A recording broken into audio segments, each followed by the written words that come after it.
Добър вечер, уважаеми зрители, вие сте с Новинарник. Включваме се директно от кабинета на Зигмунд Фройд, където са операторката ни Рали Петрова и репортерът ни Бай Петко. Срали сме в кабинета на Зигмунд Фройд! Нека видим как преминава поредния му сеанс! Вие трябва да освободите вашето въображение, да пренебрегнете егото и свръхаза си, защото вашите тела са съвършенно създадени едно за друго. Вашите тела са като две половини от едно цяло.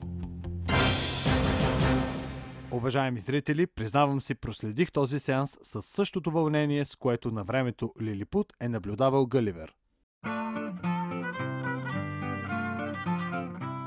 Си голем тирки, човек.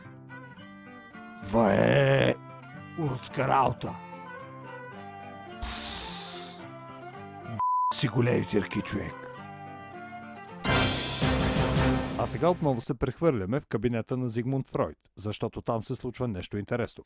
Няма да повярвате! Срали сме в тоалетната на Зигмунд Фройд, а междувременно той има нов пациент. Какъв е вашият проблем? Не мога да казвам буквата. Но защо тогава сте дошъл при мен? Защото ми е много мек. Лена. Моля? Не мога да укам жена ми. Стига. Вие сте за логопед. Ама акайте, господин Фройд, акайте малко. Това вече е извратено. Вън! Точно така. Това беше извратено. Но не толкова, колкото бой между африкански и азиатски джедай.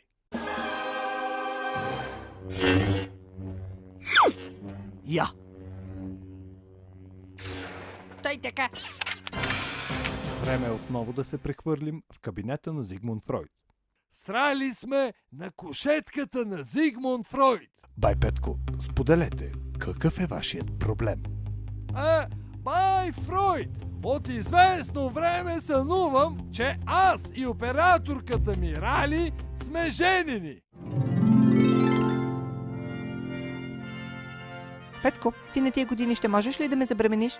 Естествено, че мога, миличка.